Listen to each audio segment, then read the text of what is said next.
Hello and welcome to Matt Slam's 13's Royal Rumble Facts. So this is part 2 now. Yesterday's video was 1988 to 2003, so go check it out. Today's video is 2004 to 2020. So just going to go through the Rumbles, or through the years, and just give you a few facts from each one. The 2004 Royal Rumble was won by Chris Benoit. John Cena tore an MCL.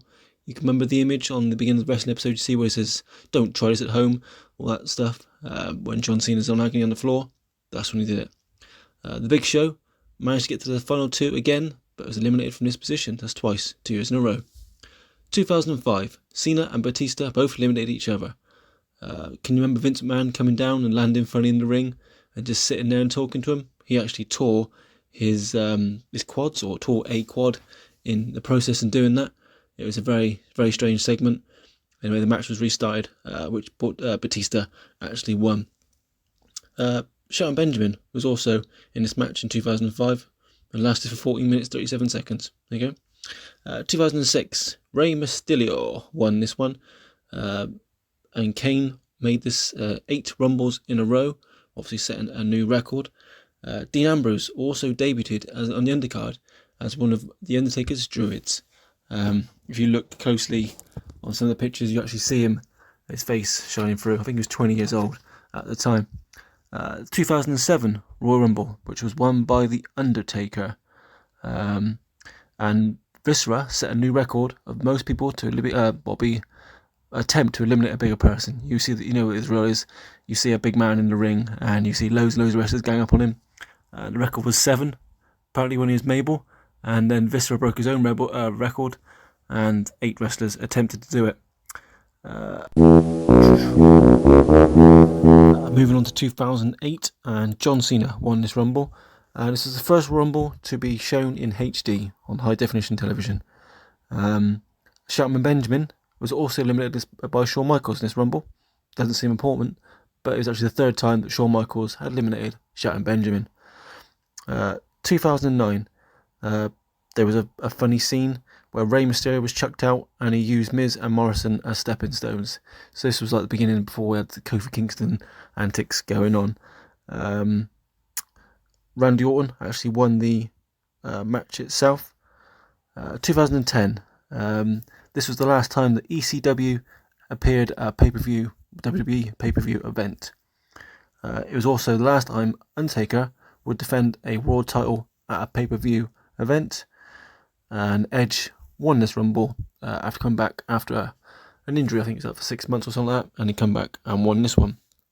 2011 was the first time it was a 40-man Royal Rumble.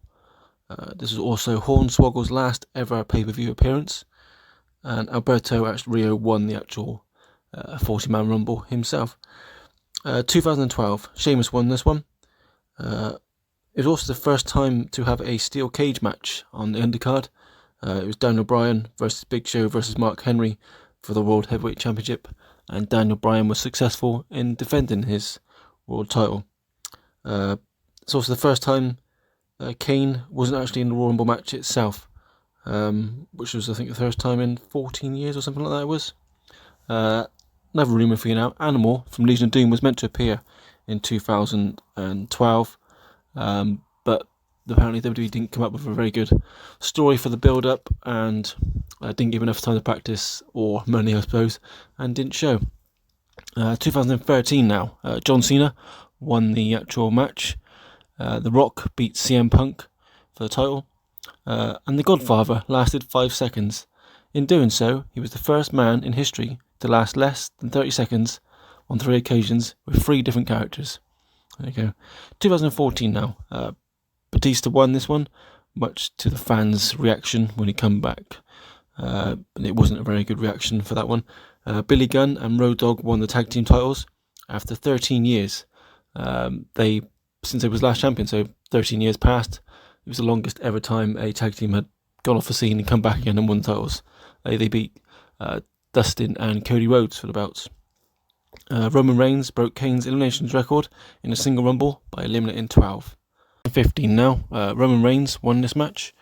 Bubba Ray made an appearance, the only time a Dudley Boys ever made an appearance in a Royal Rumble.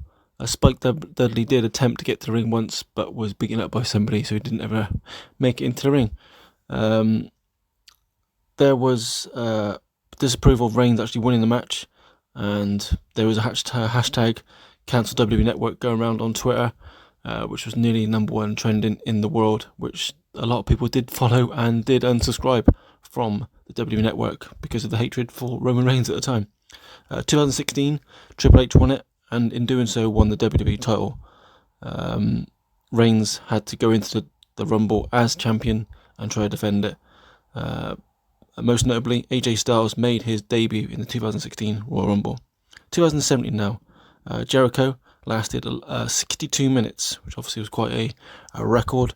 Randy Orton won the match, and can you remember the Goldberg and Undertaker face-off in the ring, which was epic because I don't think they ever met beforehand in a wrestling ring. 2018 now, we had the first Women's Royal Rumble, which obviously set new boundaries and new heights for women's wrestling. Long overdue in my opinion, and that was won by Asuka. 2018 for the men, Nakamura won the actual match itself. Rey Mysterio making a surprise return, which got the fans up and going. And the biggest boo of the night was when John Cena eliminated Balor towards the end. Balor, after surviving nearly close to an hour, was a fan favourite going into it, and obviously Cena eliminated him and was hated for it, as normal. 2019, Becky Lynch won the women's title, and that was obviously took Lana's place. I think Lana was limping down to the ring, couldn't make it, and Becky Lynch stood in her place and won the match. The men's match was won by Seth Rollins, and Nia Jax also appeared in the Rumble. I think she took out R-Truth coming down to the ring. She managed to get herself into the Rumble. Jeff Jarrett also made an appearance in that one. 2020, Charlotte Flair won the women's wrestling match. Bianca Belair lasted a massive 33 minutes in that one, and Beth Phoenix made a surprising ring return in there. The men's one was won by Drew McIntyre. 11 wrestlers lasted less than a minute because of Brock Lesnar. Obviously he dominated pretty much the whole of the first half of the Rumble until he was eliminated by Drew McIntyre.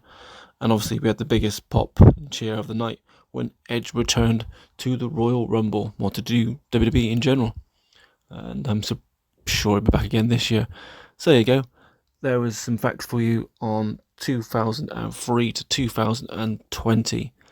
Thanks for watching. Please leave a like, comment and subscribe. Don't forget to tell me your favourite Rumble moments or any facts or statistics you want to say. And stay safe. Bye.